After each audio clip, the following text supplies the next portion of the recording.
Nous continuons notre programme en 5 étapes pour devenir heureux dans un monde troublé. Nous sommes sur la 4e étape.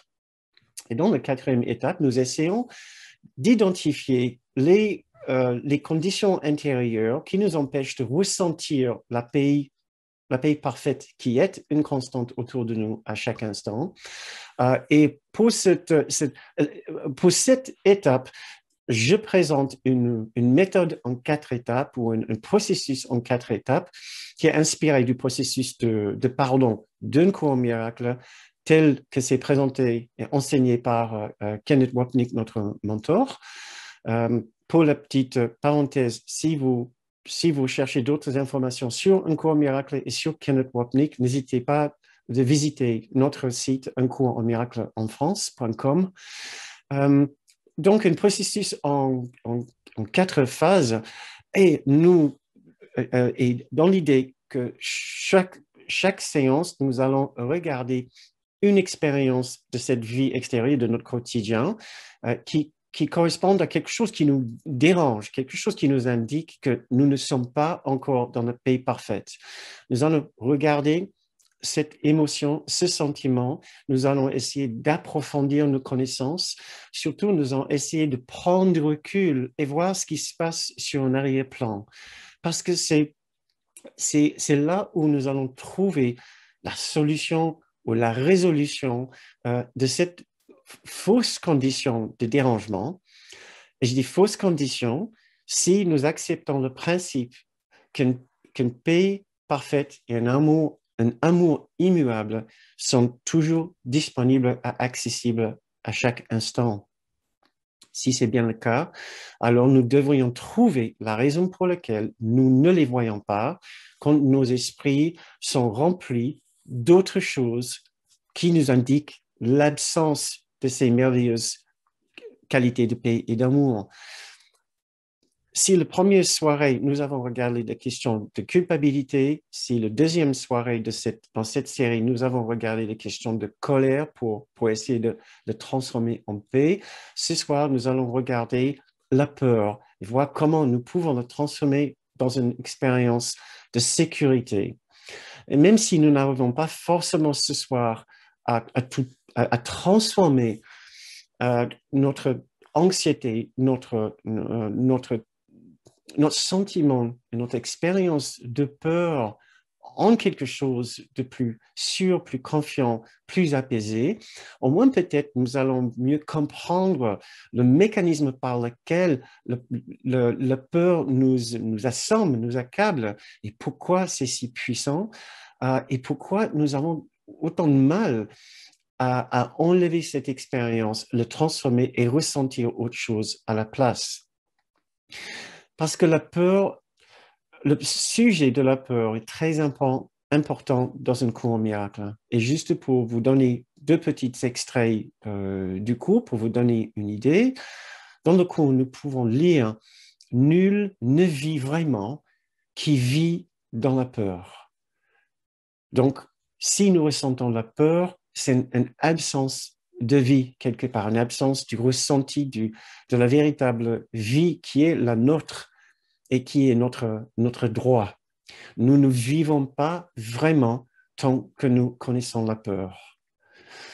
Une autre phrase que je trouve vraiment très puissante, c'est celle-ci: l'opposé de l'amour est la peur. L'opposé de l'amour est la peur. Ça semble assez clair, compréhensible dit comme ça, mais c'est la deuxième partie de la phrase que je trouve ajoute vraiment une nuance tellement importante. Mais ceux qui embrassent tout, l'amour notamment, ne peut avoir d'opposé. L'opposé de l'amour est la peur, mais ceux qui embrassent tout ne peut avoir d'opposé. Donc, quelque part, cette phrase est en train de nous dire, si nous sommes en train de connaître un instant de peur, nous sommes dans un état qui ne peut pas exister, du moins si nous connaissions vraiment l'amour. Dans l'amour, il n'y a pas de peur. Notre genre d'amour, par contre, dont nous parlons, c'est la connaissance de l'amour parfait de Dieu ou de l'unité parfaite. C'est uniquement quand notre pensée rejoint ce niveau d'amour qu'il y a une absence de paix, qu'il y a une absence de peur, excusez-moi, qu'il y a une absence de peur. Voilà, je vous ai dit, je suis un peu fatigué. Nous venons de terminer tout juste il y a quelques heures notre retraite de printemps que nous menons depuis 3 jours. Euh, donc, si je fais quelques petites erreurs de cette nature, je vous prie de m'en excuser. Euh, voilà.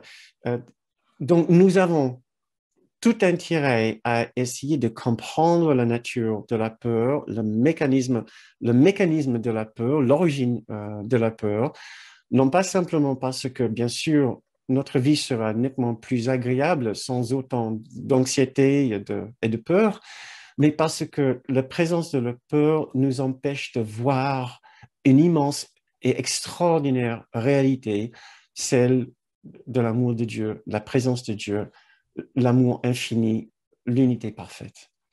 Donc, euh, voilà. Mais comme je vous ai, comme vous êtes au courant depuis peut-être quelques séances, pour que ces séances et ce travail que nous sommes en train de faire avec un courant miracle hein, ne reste pas juste sur le niveau superficiel de l'esprit, je vous invite invite de participer avec moi en vous engageant avec quelques questions que je vais vous poser. Et vous pouvez mettre vos réponses dans le fil de chat si vous avez envie de partager, de partager, de participer. Je l'encourage. Pour vous, la séance va certainement avoir lieu de la même façon si vous ne faites pas, mais parce que le fait d'essayer de répondre à ces questions va vraiment engager une partie de votre esprit qui sera plus curieuse de connaître la réponse et de savoir exactement ce qui se passe. Bon, essayez, en tout cas. Alors, des questions qui sont assez simples et vous allez peut-être me dire assez simplistes, mais je vous prie d'attendre la fin avant de conclure qu'il n'y avait pas de valeur dans ces questions, parce qu'en fait, la réponse est assez éclairante par rapport à notre fonctionnement, le fonctionnement de notre esprit par rapport au monde. Voilà la première question. Quels sentiments ou émotions sont associés avec la peur, associés à la peur pour vous? Quand nous pensons à peur, nous pensons aussi à quoi comme d'autres expériences en même temps? Nous pensons, pour vous aider, nous pensons à peur, nous pouvons aussi penser à anxiété. Donc ça, c'est juste pour vous démarrer. Il y a une raison pour cette question. Donc, si vous êtes inspiré, si vous avez une idée, partagez votre idée avec nous dans le fil de chat. Pour le trouver, il suffit juste de cliquer quelque part sur votre écran. Vous allez voir quoi? Je pense que c'est chat. Donc, je lis dans vos suggestions. Pour vous, quand je dis le mot peur, ce que cela évoque pour vous, c'est aussi la mort, la faiblesse, la panique, le stress, le vide, la mort, la solitude, une sensation que tout se fige, insécurité, tristesse, colère, ça bouge un peu, mauvais film, anxiété et mal au ventre, culpabilité, danger, haine, je vais mourir, laideur, abandon, le futur, c'est toujours en fonction du futur, violence, isolement, isolement, dépression, ennui, crainte, perte, rejet, jugement. Ah ben, vous êtes assez fort ce soir, je vois. Jugement, souci, inquiétude, dépression. Ah là là. Est-ce qu'il y a d'autres idées? Est-ce que ça évoque encore aussi autre chose pour vous? C'est déjà pas mal. Je vous ai posé ce genre de questions la dernière fois par rapport à colère et j'étais surpris aussi par la panoplie de réponses, de richesse de vos réponses. Et je ne suis pas déçu ce soir non plus. Fuite, encore culpabilité, incompréhension. Mais c'est excellent. Merci beaucoup. Nous pouvons faire quelque chose avec ça. Ce qui est absolument essentiel ici, c'est que nous nous rendons compte à quel point ce sujet de peur est vraiment, vraiment clé dans notre expérience de la vie.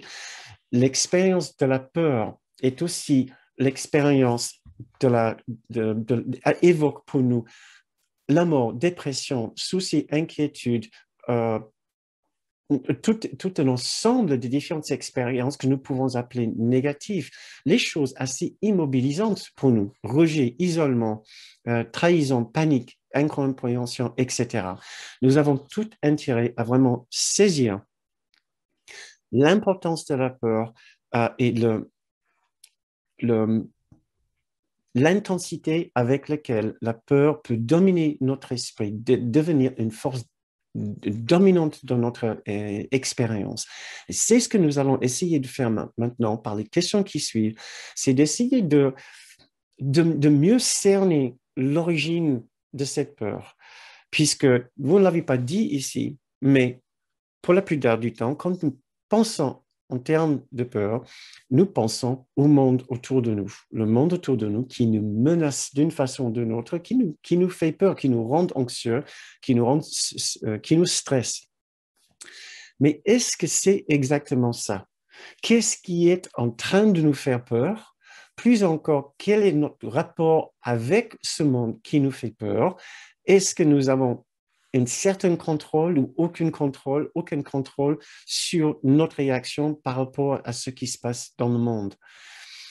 Ne sous-estimons pas l'importance de ce genre de réflexion. Parce que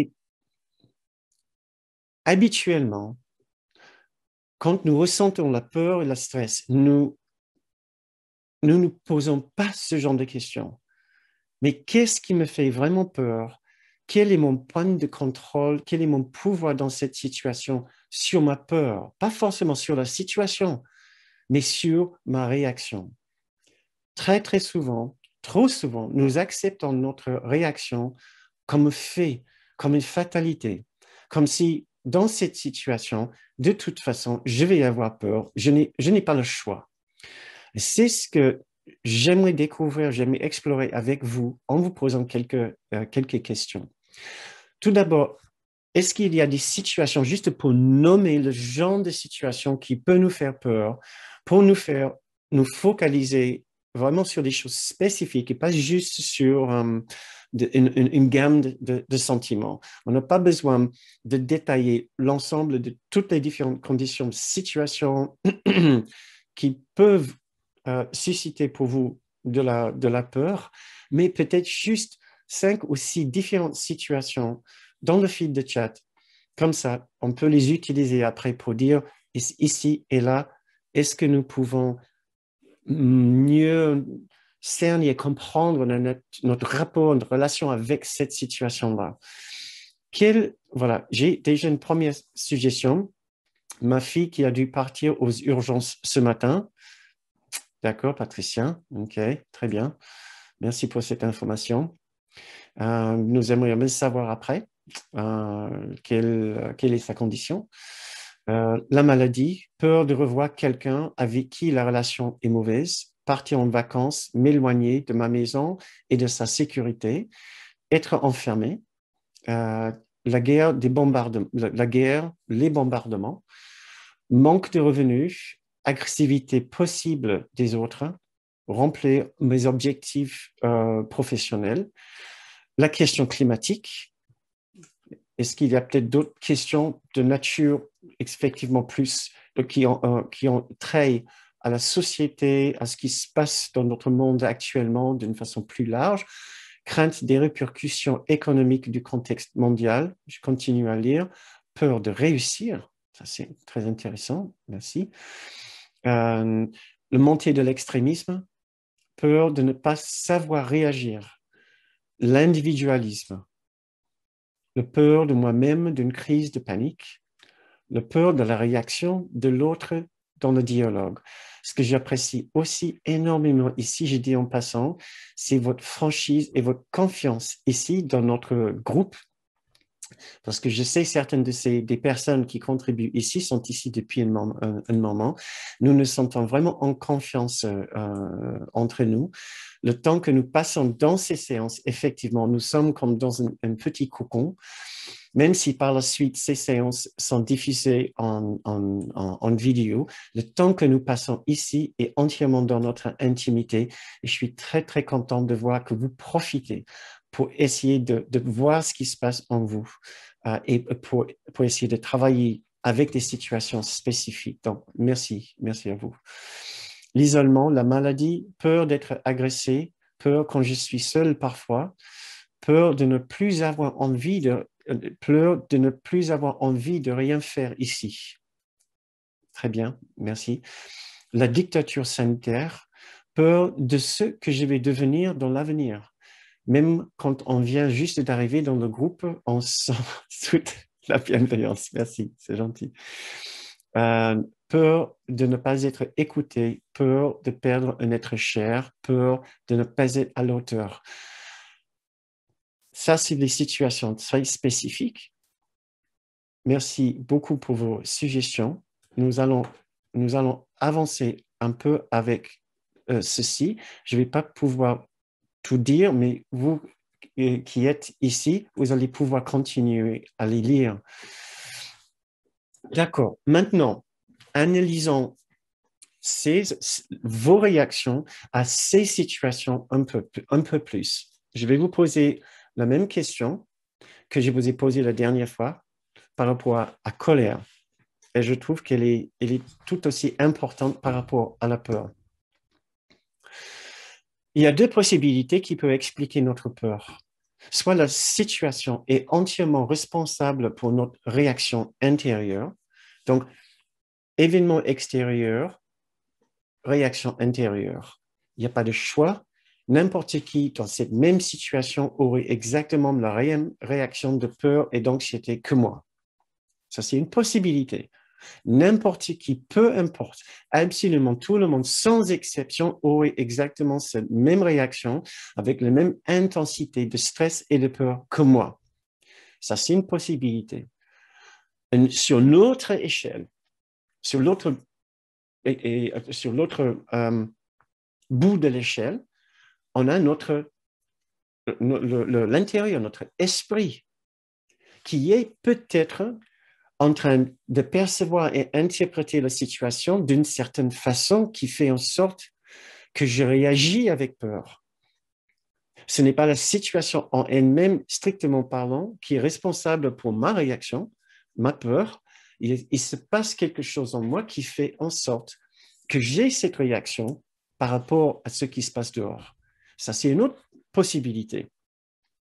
Ma question est, où est-ce que vous êtes dans votre calcul par rapport à la responsabilité ou la cause dans la matière de votre réaction de peur et anxiété par rapport à ce qui se passe dans le monde, par rapport à ces différentes situations?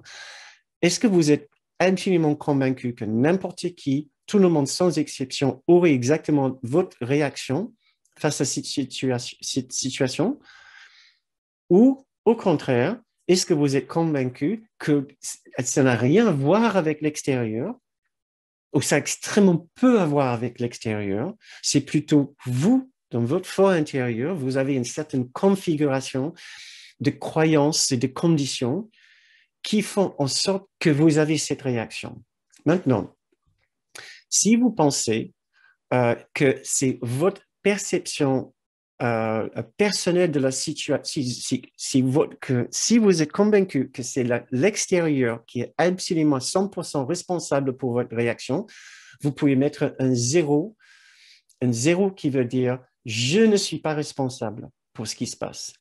De l'autre côté, un 5, c'est « je suis entièrement responsable pour ce qui se passe ». La situation n'y est pour rien. Et vous pouvez mettre un 0, 1, 2, 3, 4, 5 pour refléter comment vous jaugez votre rapport par rapport à votre situation.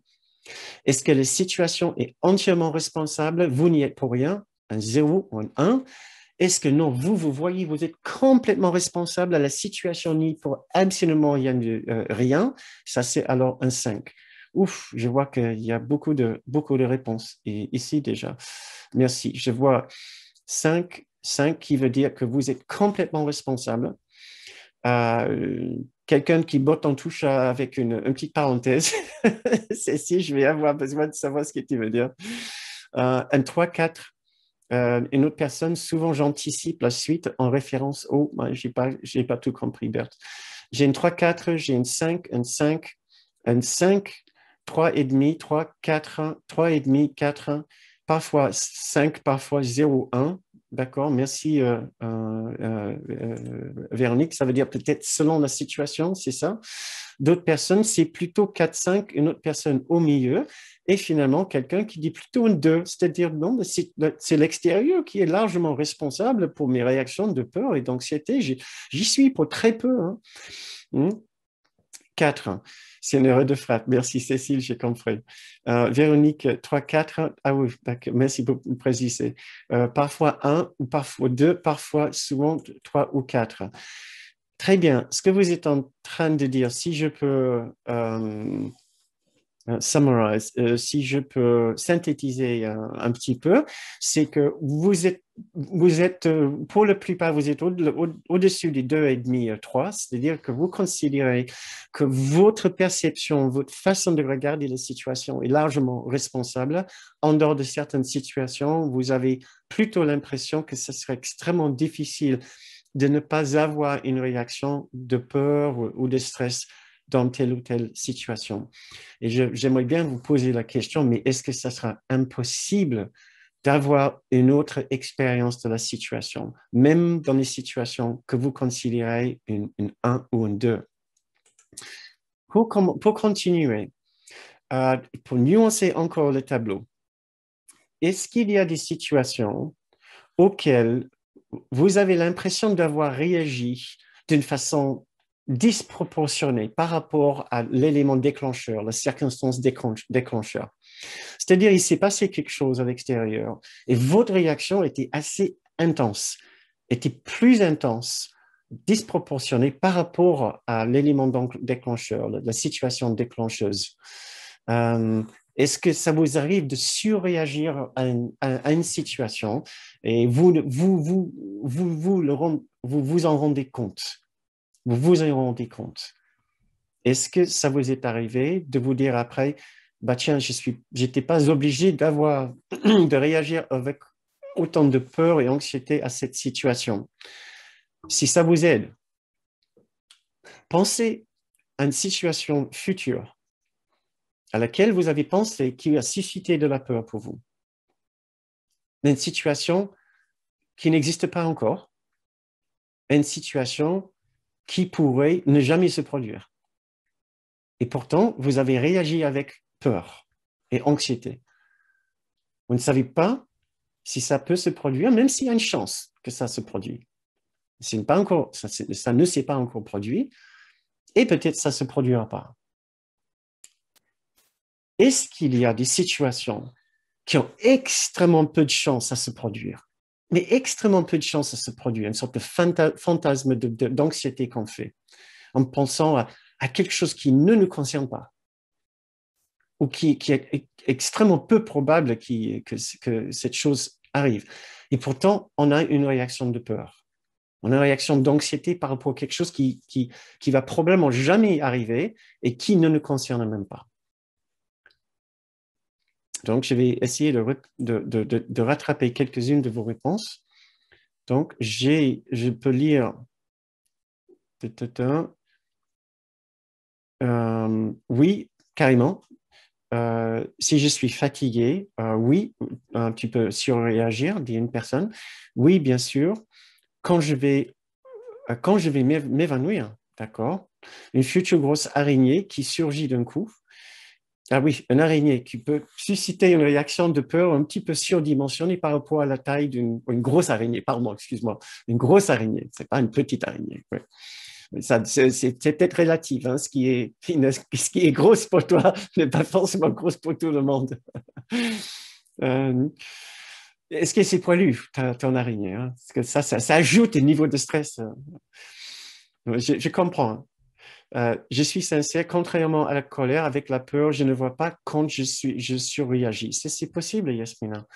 Avec colère, peur, ah oui, d'accord, peur et colère. Oui, j'ai souvent peur pour rien, merci. Je m'en rends compte après. Oui, surréagir en lien avec une résonance avec une blessure ancienne ou un scénario du futur non connu. Merci. Peur d'être invalide. J'anticipe toujours le pire. OK. Je pense que tu n'es pas le seul. Comme Inès, des araignées. Très souvent, c'est la panique alors. Oui, ça m'arrive. Ça arrive à une autre personne tout le temps. Ça arrive à une autre personne. Oui, et après, je réalise que c'était exagéré. Très bien. Merci. Donc, essayons, essayons d'intérioriser ces messages. Parce que ce que nous essayons de faire, c'est de ramollir la position de notre ego. Notre ego qui voudrait toujours justifier notre peur, nos expériences par rapport au monde. Qui a sa façon de nous dire constamment ce que tu ressens est juste, ne le mets pas en question et de toute façon, tu n'as aucun pouvoir vraiment pour le contrôler. Or, c'est ce que nous sommes en train de dire, c'est qu'il se passe quelque chose en nous qui décide dans certaines situations d'avoir plus de peur que nécessaire et nous nous en rendons compte d'une façon logique que notre réaction n'est pas vraiment euh, euh, euh, proportionnelle par rapport à la crise. À la crise. Permettez-moi de vous poser encore une dernière question. Pensons aux différentes situations que vous avez présentées tout à l'heure. Pensons à vos réactions habituelles face à ces situations. Est-ce que vous pensez que ça pourrait être facile de traverser ces situations plus sereinement, plus calmement, avec plus de confiance et une expérience intérieure de plus de force et de plus de sécurité? Est-ce que vous pensez que ça pourrait être possible dans les différentes situations ou dans une situation que vous avez présentée tout à l'heure?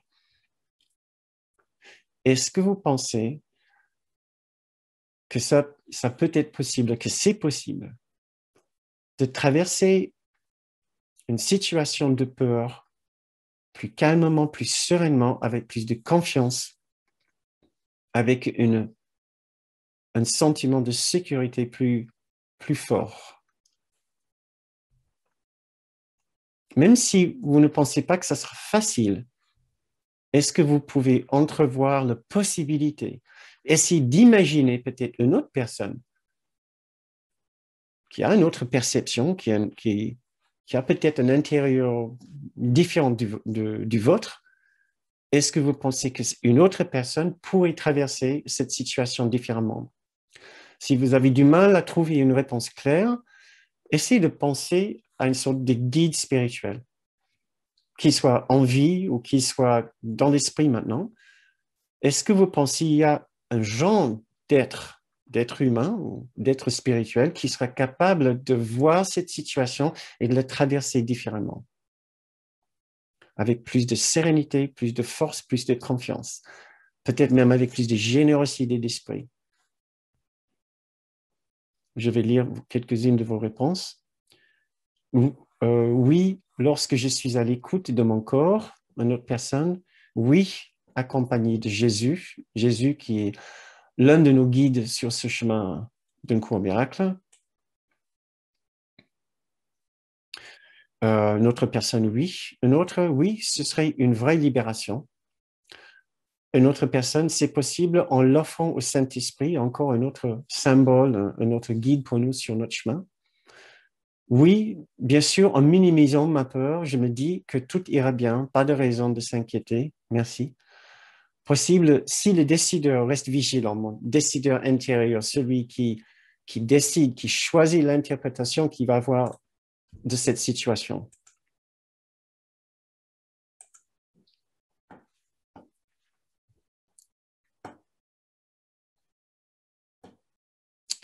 Euh, le potentiel existe, c'est sûr. D'accord. Le potentiel existe, c'est sûr. Oui, le Saint-Esprit est toujours avec moi. Une autre personne, je peux imaginer être plus tranquille dans la même situation si je lâche prise de mes peurs. Oui, si je remets mon problème entre les mains de Jésus. D'accord? Entre les mains de mon guide, de celui qui est au-delà de moi ou qui est à côté de moi. Donc, l'esprit est fermement basé dans l'amour et dans la force. Très bien. Merci beaucoup.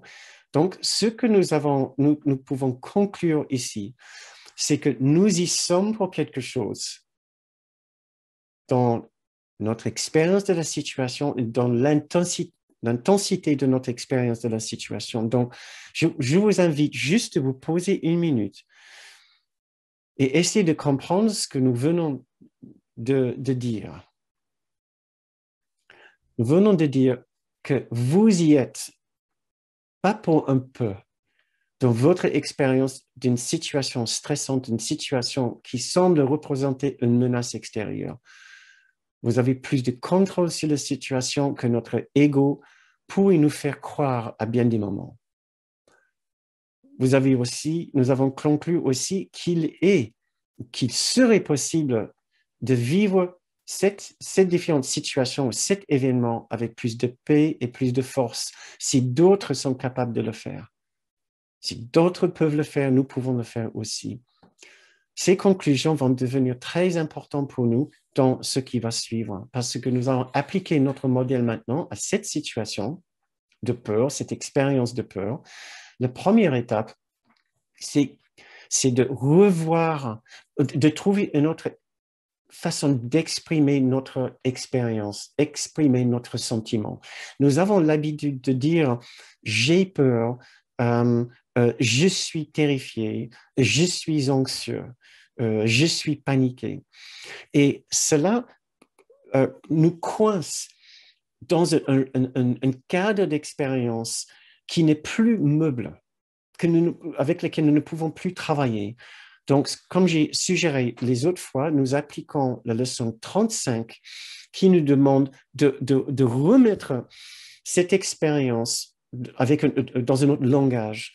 Et nous trouvons un moyen de nous extirper juste un tout petit peu de ce cadre de référence et de nous mettre dans le rôle, dans la place de l'observateur de l'expérience. Et la simple façon de le faire, c'est de commencer à reformuler l'expérience et dire « je me vois ». Au lieu de dire « je suis », nous disons « je me vois ». Et si ça vous aide de vous remettre dans la situation, dans votre esprit, et dire « je me vois effrayé dans cette situation »,« je me vois anxieux dans cette situation »,« je me vois apeuré, effrayé, anxieux », je me vois même déprimé dans cette situation. Cela nous aide d'une façon importante parce que ça nous débloque, ça nous débloque de notre fatalité de vivre cette situation d'une certaine façon. Puisque si je me vois de cette façon, je pourrais aussi me voir dans la situation d'une autre façon. Mais je peux m'offrir cette possibilité de le voir autrement, de le vivre autrement uniquement quand je commence à observer le fait que je me vois apeuré dans la situation. Mais si je me bloque dedans et je dis « je suis comme ça », comment voulez-vous que je sois autrement dans cette situation? Alors, ça ne nous permet pas d'avancer et de ramollir, d'atténuer et de travailler la situation autrement. Donc, je vous invite d'imaginer, de vous imaginer dans la situation en train de vous dire, dans n'importe quelle situation qui vous empêche de trouver la paix intérieure et de vous dire, je me vois comme ça dans cette situation. Et de vous poser la question, mais est-ce qu'il ne serait pas impossible de me voir autrement dans cette même situation? Est-ce que c'est une fatalité, ma façon de vivre cette situation? est-ce que l'expérience pourrait changer?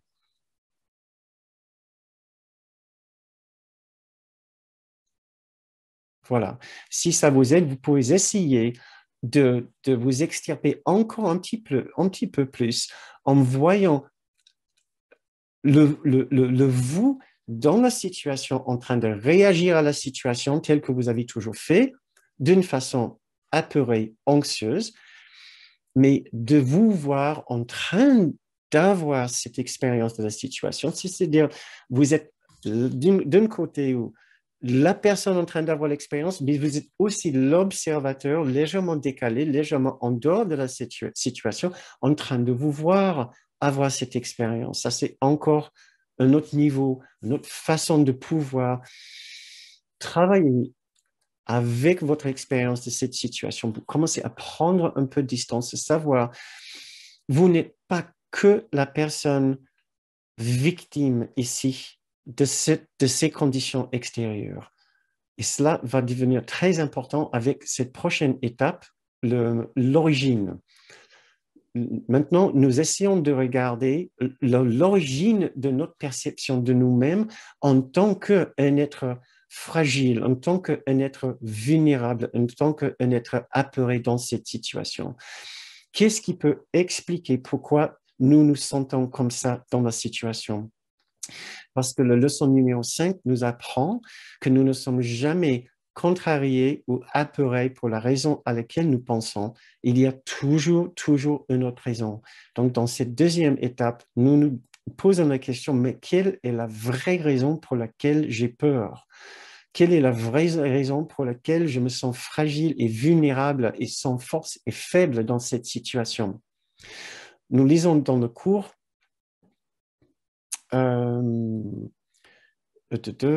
que la projection fait la perception.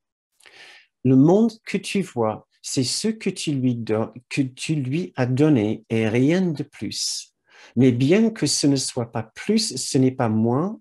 Par conséquent, pour toi, il est important. Écoutez-moi ça. Le monde est le témoin de ton état d'esprit. Le monde est l'image extérieure d'une condition intérieure. C'est une phrase qui est tellement importante pour nous dans notre processus de retrouver la paix intérieure, puisque c'est ce genre de phrase que le monde est l'image extérieure d'une condition intérieure qui va nous aider à savoir le travail que nous avons à faire. C'est d'utiliser ce qui se passe à l'extérieur pour savoir que notre expérience qui semble être là-bas est en train de nous apprendre sur quelque chose qui est en train de se passer en nous. L'image intérieure que j'ai quand j'ai peur, c'est que j'ai une image de moi, de quelqu'un qui est fragile, qui est vulnérable, qui peut être négativement affecté par tout ce qui se passe dans la vie. Et nous devons nous poser la question, mais pourquoi est-ce que j'ai une telle condition intérieure? Pourquoi est-ce que je me vois si vulnérable? Et le cours en miracle va nous apprendre sur notre peur, mais pas notre peur ordinaire, ce que nous appelons dans l'enseignement des Kenneth Wapnick notre peur ontologique. Selon l'histoire d'un cours miracle, nous étions dans une sécurité parfaite à l'origine de notre existence. Il s'est passé quelque chose qui a produit un changement et à partir de cet instant-là, nous avons connu la peur. Qu'est-ce qui s'est passé?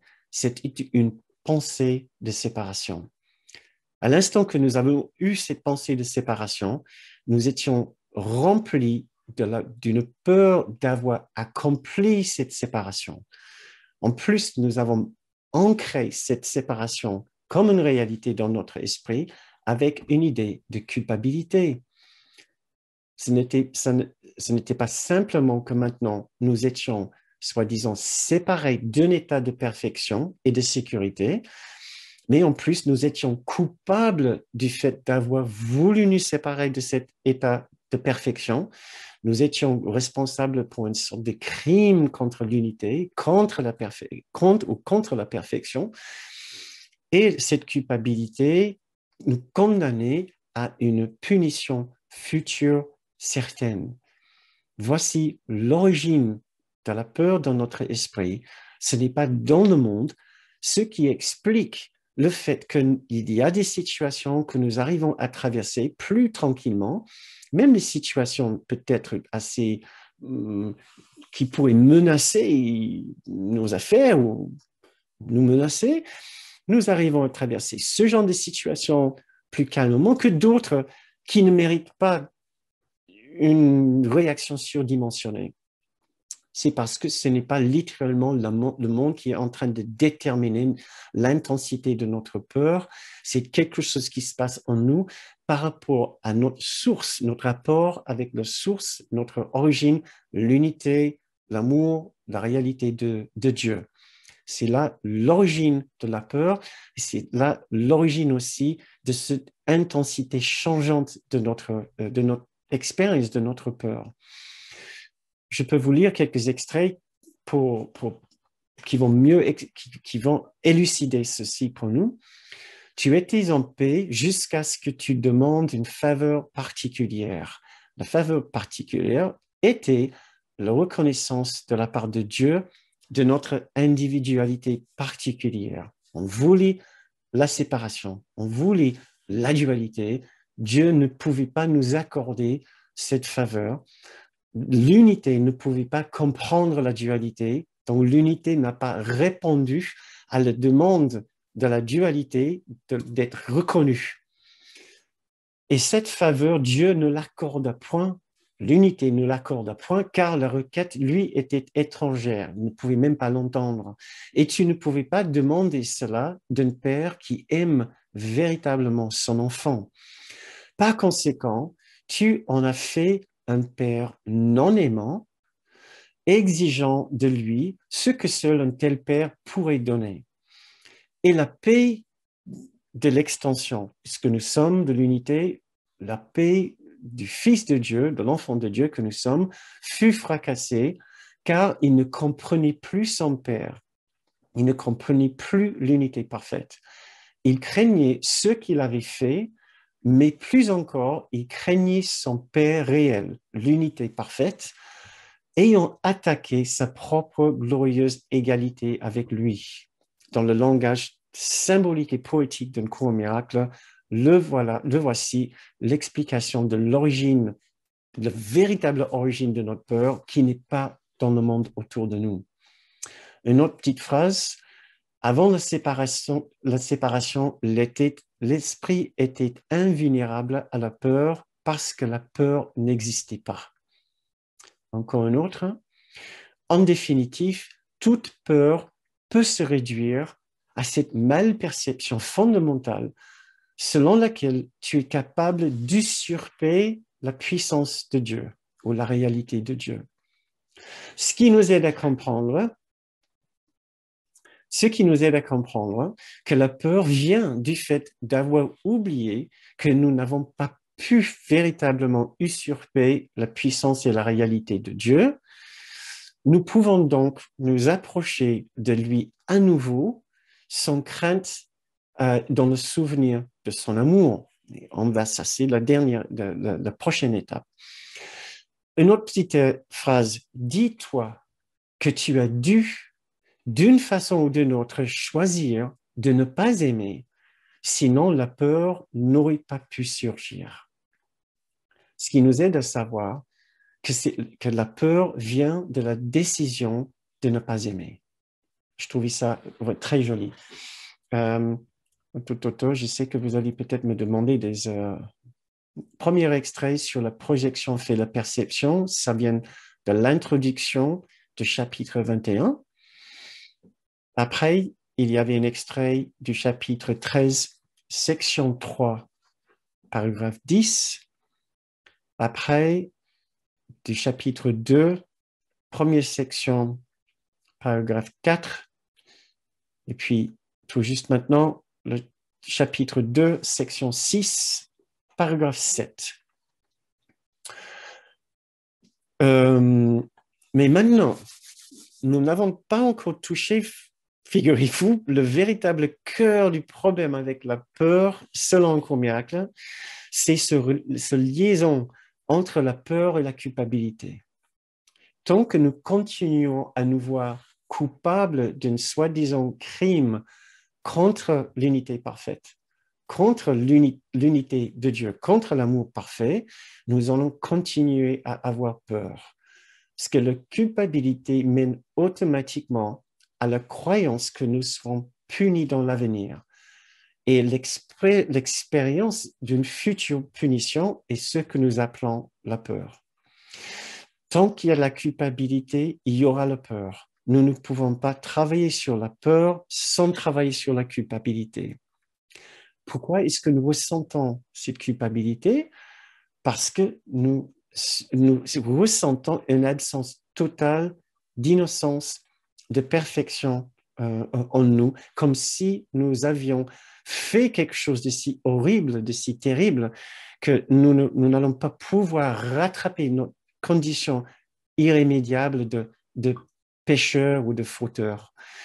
Donc, 3 petits extraits pour illustrer l'importance de la culpabilité ici, car je vais vous lire, car aussi longtemps que tu te sens coupable, tu écoutes la voix de l'ego qui te dit que tu as trahi Dieu, trahi l'unité parfaite, et par conséquent mérite la mort. Un cours miracle contribue quelque chose d'extrêmement intéressant et puissant à la famille des philosophies, des spiritualités non dualistes. Il contribue l'idée que la séparation de dualité est un choix dans l'esprit, mais un choix avec une conséquence extrêmement importante, c'est la culpabilité. C'est la culpabilité qui garde la dualité en place dans notre esprit, qui donne lieu à une multitude de différentes expériences négatives par la suite, tant que nous n'avons pas revu la question de la culpabilité qui dit tu es responsable pour la dualité. La dualité est une réalité dont tu es responsable et la dualité est une chose absolument effroyable. Tant que nous gardons cette culpabilité, nous n'allons pas pouvoir trouver, ouvre cette porte à nouveau vers la paix, vers l'amour parfait. Une autre phrase, si l'ego est le symbole de la séparation, il est aussi le symbole de la culpabilité. L'esprit non coupable ne peut pas souffrir. Que tu continues dans la décision de rester séparé est la seule raison possible pour que tu continues le sentiment de culpabilité. Voilà. Donc, dans la troisième phase de notre programme ici, de notre petit processus ici, je propose décision. Il faut faire une décision claire et sans ambiguïté maintenant de retourner entièrement notre façon de faire.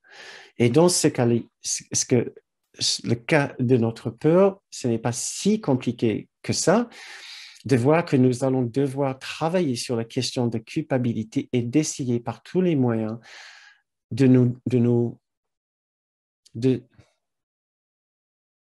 rendre compte qu'il n'y a absolument aucune raison de continuer avec cette folle idée de culpabilité. Il n'y a aucune raison de continuer avec la folle idée que nous avons pu usurper la dualité, que nous avons pu détruire l'unité parfaite. L'unité de Dieu est toujours parfaitement intacte, ce qui est ce que nous appelons dans une cour miracle le principe de l'expiation qui dit que rien ne s'est passé, n'est arrivé à la perfection de Dieu.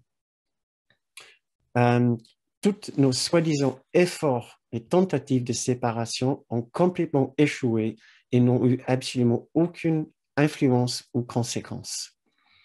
Nous pouvons décider à nouveau d'aimer au lieu de nous juger et nous condamner, puisque c'était nos jugements et nos condamnations intérieures que nous avons projetées sur le monde extérieur qui nous donne l'impression que c'est le monde qui veut nous faire du mal maintenant.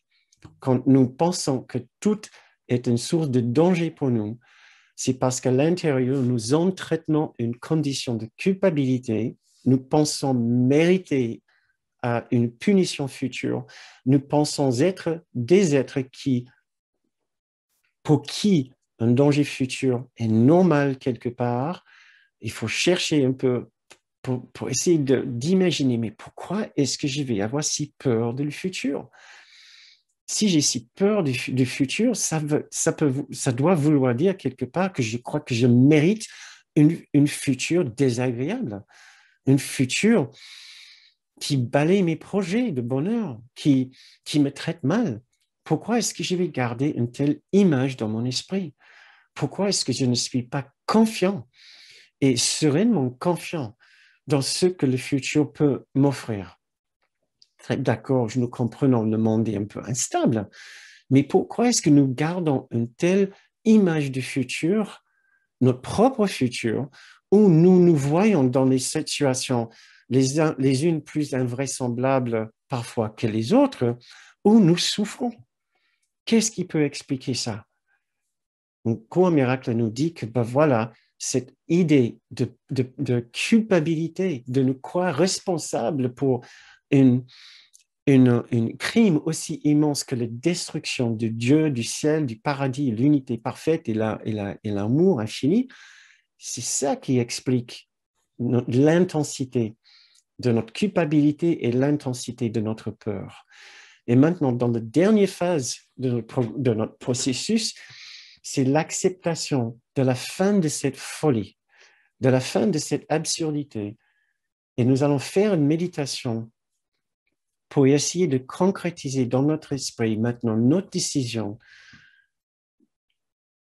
de contredire notre intérieur, de contredire notre condition intérieure qui dit « tu as des bonnes raisons de craindre l'avenir ».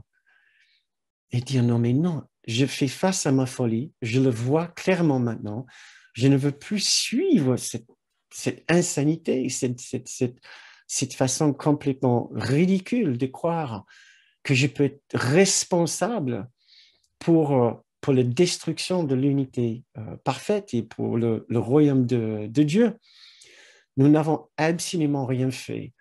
Et donc, la méditation que je vais vous proposer maintenant, la leçon 337, bien sûr, ça sera sur notre condition de non-faute, de non-culpabilité, de non-péché. Et je le dis comme ça parce que la leçon commence avec l'idée de notre impeccabilité, un mot que nous utilisons beaucoup plus en anglais, ce qui est sinlessness. Sinlessness, c'est le fait d'être sans péché. Impeccabilité, l'origine le mot impeccabilité, c'est peccare, je pense, en latin, je ne suis pas sûr de mon latin, mais en tout cas, l'origine, c'est péché, un péché, non péché. Donc, quand nous disons impeccabilité, essayez de penser à une condition de non-péché ou de non-faute ou de non-culpabilité.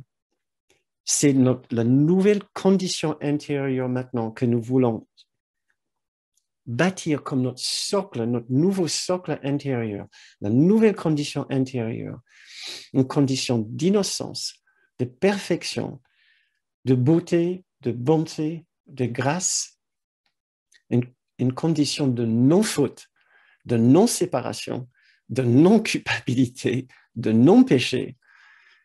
Et avec une nouvelle condition intérieure, nous allons faire une nouvelle image extérieure du monde, un monde où nous serons le bienvenu et un monde que nous n'allons pas devoir craindre, sachant maintenant que nous n'avons rien fait, nulle part dans l'existence, pour mériter un futur aussi apeurant. Nous n'avons rien fait pour mériter un futur menaçant, dangereux ou apeurant. Et c'est une idée que nous allons devoir nous répéter encore et encore et encore. Et voilà, préparons-nous en faisant une décision claire, déterminée, sans ambiguïté, que nous voulons maintenant changer notre condition intérieure, changer ce que nous pensons de nous-mêmes et balayer entièrement cette idée de faute et de culpabilité, de responsabilité pour un quelconque destruction immense du ciel, du royaume de Dieu, de l'unité parfaite. Accepter notre non-pouvoir. Merci, Nico. Merci, Nico, qui nous a trouvé les définitions du mot impeccabilité, incapable de pécher, de commettre une erreur, infaillible, incapable d'une faute morale, sans défaut. Merci beaucoup. Très bien. Installons-nous, préparons-nous, posons-nous. Participez avec moi dans cette prière, cette méditation qui peut nous emmener très loin dans une transformation de notre condition intérieure qui va ensuite mener à une transformation de notre expérience extérieure. C'est vraiment ceci, la transformation, le processus de transformation d'un cours miracle qui commence avec l'intérieur et va par extension vers l'extérieur. La leçon 337. Mon impeccabilité, ma condition de non-faute, de non-péché, mon innocence me protège de tout ce qui est nuisible. Mon impeccabilité m'assure la paix parfaite, la sécurité éternelle et l'amour perpétuel. La libération pour toujours de toute pensée de perte et la délivrance complète de la souffrance. Seul le bonheur peut être mon état, car seul le bonheur m'est donné. Que dois-je faire pour connaître que tout cela est à moi? Je dois accepter l'expiation, le non-crime de la séparation pour moi-même et rien de plus. Dieu a déjà fait tout ce qu'il est besoin de faire et je dois apprendre que je n'ai pas besoin de faire quoi que ce soit de moi-même car j'ai seulement besoin d'accepter mon grand soi, mon impeccabilité, créé pour moi et déjà à moi maintenant, pour sentir que l'amour de Dieu me protège de tout ce qui est nuisible, pour comprendre que mon Père aime son enfant, pour connaître que je suis l'enfant que mon Père aime. Toi qui m'as créé dans l'impeccabilité, tu ne fais pas erreur sur ce que je suis. J'ai fait erreur en pensant que j'avais péché, mais j'accepte l'innocence pour moi-même. Père, mon rêve est terminé maintenant. Amen. Mon innocence m'assure la paix parfaite, la sécurité éternelle et l'amour perpétuel. Essayons une minute. Prenons une minute. Dévouons-nous une minute ici, ce soir, à essayer de toucher le souvenir de notre parfaite innocence, de toute idée de fracture de la réalité, de fracture de notre relation avec Dieu. Essayons de nous souvenir de ce lien parfait avec l'amour parfait, avec l'unité de Dieu. Un lien qui est toujours parfaitement intact. Nous n'avons absolument rien fait pour mériter un avenir de peur et de danger. Vous n'avez absolument rien fait pour mériter un avenir de peur et de danger. Vous pouvez vous reposer dans un esprit tranquille maintenant, sachant que vous ne méritez qu'un futur de beauté, de bonté, de sécurité et des dons de Dieu. Reposons-nous.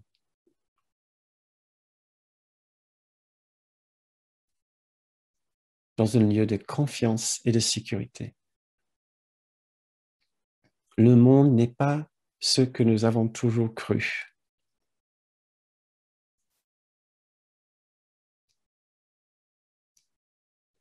nous voyons et nous réagissons à un monde dangereux uniquement à partir de nos pensées de culpabilité. Mais maintenant, nous nous souvenons que nous sommes parfaitement innocents. Et le monde devient un lieu d'innocence,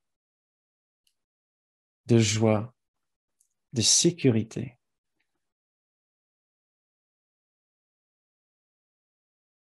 Nous n'avons plus raison de craindre l'avenir.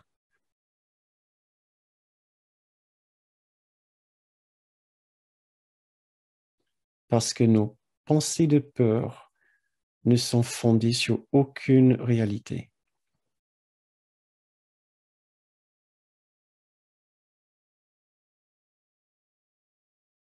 Restons dans la confiance, ici, ce soir, et essayons demain matin de nous lever en confiance, serein, en paix. Nous souvenons de notre nouvelle condition intérieure, de notre nouvelle ancienne condition intérieure, d'innocence, de sainteté, de perfection, de liens avec l'amour parfait qui nous aime avec un amour si profond.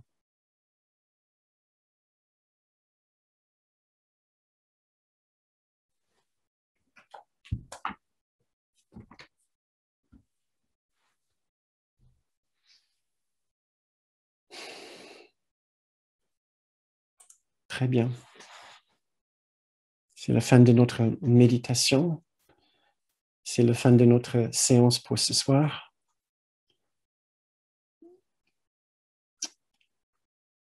Merci pour votre participation. Vous étiez très actifs justement dans le fil de chat. J'espère que le reste de la séance a enrichi votre réflexion et peut-être même vous donner une bonne idée de ce qui est notre travail maintenant pour résoudre tout sentiment d'anxiété, tout sentiment de peur, qui est une projection d'une condition intérieure. Nous allons éprouver et ressentir le monde différemment une fois que nous avons accepté la fin de notre culpabilité. Et nous allons devoir répéter maintes et maintes fois, comme nous lisons dans la leçon 93, que notre véritable condition et notre véritable droit, c'est l'innocence. Ce n'est pas la culpabilité. Merci. Si vous nous quittez maintenant, puisque c'est la fin de la première partie de notre séance, merci encore pour votre participation. Maintenant, je vais ouvrir vos micros. Donc, écoute, je vois qu'il n'y a pas d'autres questions pour l'instant sur d'autres sujets. Donc, avec plaisir, Nico, si tu veux, tu penches ton micro et là, je vois que tu l'as déjà fait, tu l'as ouvert. On y va? Oui, merci. Salut Bernard. Bonjour tout le monde. Bonsoir. Salut. Euh, Ouais, j'avais une question qui m'est venue l'autre jour en me baladant, en faisant de belles balades et en profitant d'un paysage magnifique. Et comme je trouve que parfois, je trouve encore aujourd'hui que le courant miracle est très, comment dire, il met en opposition le monde réel, notre monde de l'ego et le petit soi, le grand soi, le monde dans lequel on vit. Et je sens très fortement cette opposition entre les deux. Et ce qui parfois m'empêche, je crois, de profiter voilà, des beautés de ce monde. Parce qu'il y a des beautés dans ce monde, il y a vraiment des beautés. Mais c'est vrai que peut-être je suis dans la confusion parce que parfois, dans le cours au miracle, on dit souvent, je me rappelle souvent d'une phrase qui dit que tu dois choisir, tu peux pas choisir, tu ne peux pas, tant qu'il y aura un reste d'ego, c'est comme si on n'avançait pas tant qu'il y a un reste d'ego, tant qu'il y a un reste de cet ancien monde, ce monde-ci. Et parfois, j'ai déjà parlé d'un petit peu de ça dans le passé avec toi et le fait de se priver de belles choses. Et en fait, quand je vois ces moments-là, c'est mentalement, ça me vient à l'esprit. Qu'est-ce que c'est beau? Qu'est-ce que c'est beau, mais de toute façon, c'est pas réel. Et Ah, ça me dérange. J'aimerais une fois savoir si le cours en miracle aborde ce thème ou si une fois on pouvait parler de ça. Comment profiter de ce monde ouais. euh, sous le, en étudiant le cours en miracle, simplement. Voilà. Et ne pas l'utiliser pour retomber dans l'inconscience, à mauvais escient. Comment pouvoir vivre ici un peu tranquillement, avec un peu de bonheur, sans penser qu'on va retomber dans l'ego je crois qu'on en a traité ce sujet un petit peu déjà une fois. Peut-être ma réponse sera la même, peut-être ça sera autre. Euh, je nous, je nous suggère, je nous encourage tous à profiter de la vie ici. Nous ne sommes pas les moines, nous ne sommes pas les nonnes, il n'y a aucun sacrifice sur le chemin de retour. Nous pouvons vraiment prendre plaisir, bénéficier de ce que ce monde a à offrir. L'objectif du cours n'est pas de se priver de quoi que ce soit, c'est juste pour se dire deux choses. Les plaisirs que nous offrons ici, sont agréables, oui, mais sans plus. Les plaisirs ici ne sont pas l'amour et la joie et la paix de Dieu. Et l'amour et la paix de Dieu sont vraiment, vraiment super, sont vraiment intéressants et valent vraiment la peine. D'accord. Dit comme ça, l'amour et la joie et la paix de Dieu, on peut dire, oh, ça semble un peu religieux. Hein, j'ai pas envie de vivre dans une église. Je vais pas troquer ce monde ici pour aller vivre dans un monastère. Je suis désolé. C'est pas ça. Ça sera juste encore l'ego qui essaie de nous récupérer et dire non mais non non le Dieu et tout ça, ça a l'air vraiment boring. Ça a l'air très ennuyeux. Il vaut mieux rester ici. On peut s'amuser quand même un peu, même s'il y a un peu de culpabilité, un peu de peur, c'est pas si grave. Il faut développer son propre langage pour s'inspirer, pour continuer le chemin, pour apprendre que les dons qui offre l'autre monde ne sont pas pour remplacer les dons de ce monde ici. C'est pour augmenter mais infiniment notre expérience de bonheur et de beauté et de grâce et de plaisir, mais un tout autre niveau de plaisir, de lumière, de lumière. Les plaisirs ici sont bien et il faut profiter de l'amour de nos proches, il faut profiter de nos enfants, des enfants de bonhomie et d'amitié, des fêtes en famille avec des amis. Il faut faire la vie, il faut profiter de la vie ici. Mais quand on commence à voir, quand on commence à dépendre des plaisirs ici pour notre bonheur, et on n'a pas une autre source de bonheur, ces bonheurs ici, ces plaisirs ici risquent de tourner au vinaigre. Et nous allons commencer à mettre de la pression sur les plaisirs ici, sur les personnes de notre entourage et sur notre travail pour extraire plus de bonheur et de plaisir, puisque nous essayons de les utiliser et aux dépens de nous ressourcer à l'intérieur dans l'amour et la paix et la joie du ciel ou de l'infinitude. Donc, oui, profitons de la vie ici, mais pas d'une façon qui met de la pression sur les choses ici. C'est-à-dire ne pas pour en faire des relations particulières dans le langage du cours, pour ne pas en faire des substituts pour les vrais dons qui sont nos droits, qui nous sont offerts dans l'esprit. Maintenant, pour l'expliquer d'une façon un petit peu différente, c'est nous avons l'impression, nous avons 5 sens. Et la plupart des plaisirs, des choses ici qui nous font plaisir, passent par les 5 sens.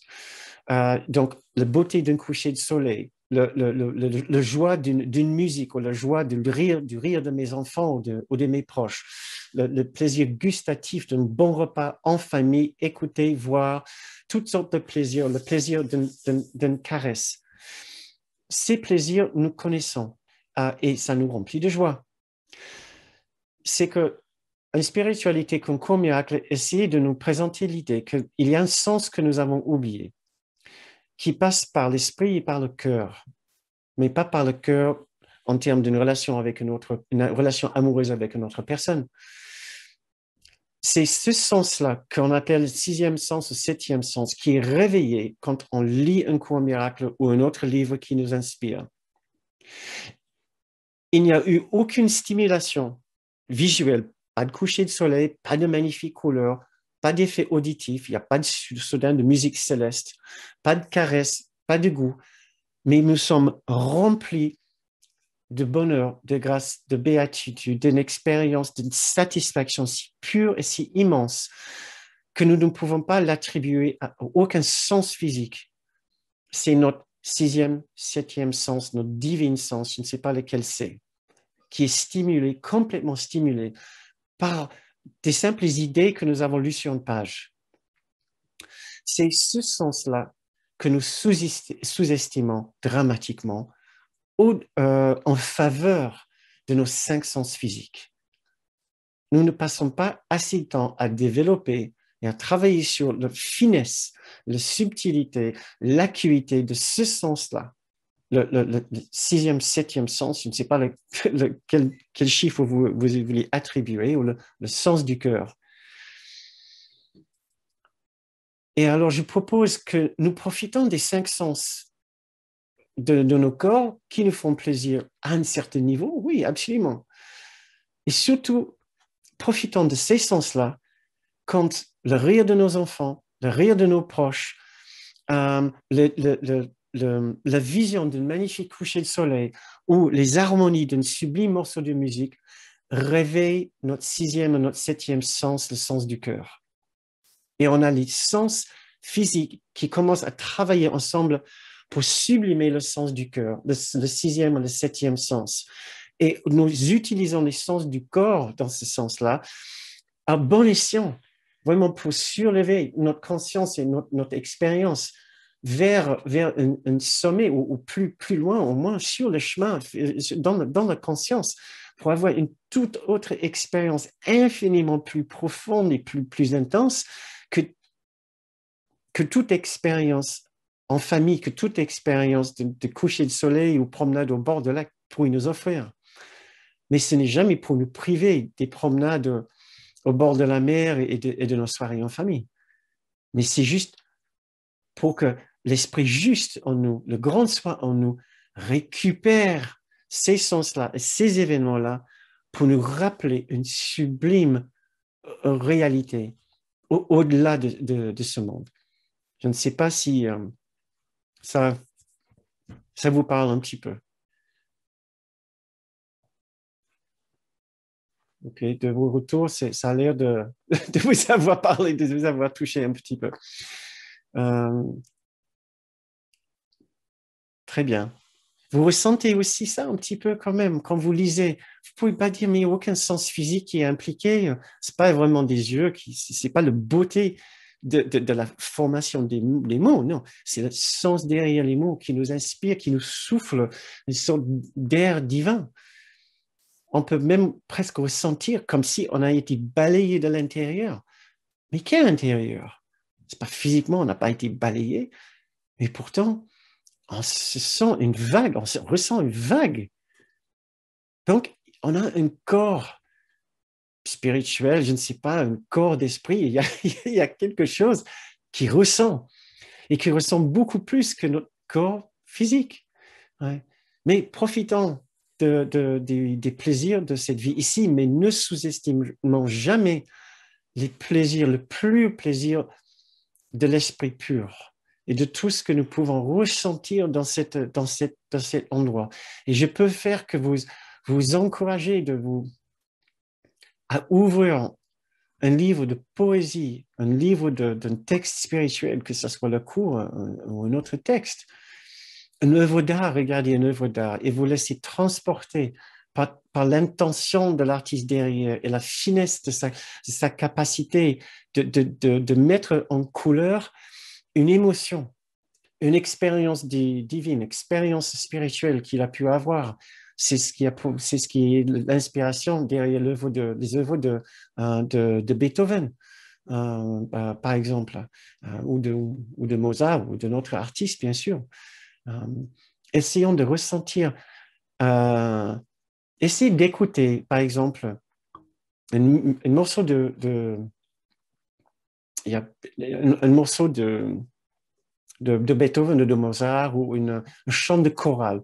C'est-à-dire que vous avez un chant de chorale que vous aimez particulièrement, quelque chose qui vous transporte. Alors, vous aimez vous laisser transporter par une musique. Mais quand vous vous laissez transporter par une musique ou par un coucher de soleil ou par une soirée en famille, vous n'êtes pas en train d'analyser l'événement. Vous n'êtes pas là avec la logique. Vous n'êtes pas en train d'analyser la musique pour connaître le début, la fin, et comment il développe et comment les notes, il organise les différents instruments. Vous n'êtes pas en train de faire ça. Vous vous laissez juste saisir, d'être saisi par la musique, par l'expérience. Ça ne se fait pas avec les cinq sens. Ça aussi, c'est utiliser tout dans ce monde pour nous transporter au-delà de ce monde et nous rappeler que nous ne sommes pas que des êtres humains, nous sommes des êtres spirituels. C'est notre origine, c'est notre vérité, c'est notre réalité. Et s'il y a des moments comme ça, quand nous envolons avec une musique ou avec une amitié qui est au-delà de juste les paroles de la conversation, que nous nous rendons compte que ce monde ne pourrait jamais nous offrir la même qualité d'expérience ou de dons que l'esprit. Ben, très bien. Si on se disait peut-être au revoir pour ce soir sur cette note-là, allez ce soir, profitez d'un magnifique morceau de musique, sublimez-vous votre expérience de paix et de joie quelque part, trouvant une magnifique expression de cette sixième et septième sens. Et n'hésitez pas de profiter de tout le bonheur que ce monde a à offrir, mais ne vous perdez pas non plus dans les dédales et les couloirs de distraction de ce monde. Donc, mettons-nous en galerie pour que nous puissions apprécier notre grande famille et souhaitons-nous une magnifique semaine. Et je vous dis donc à jeudi.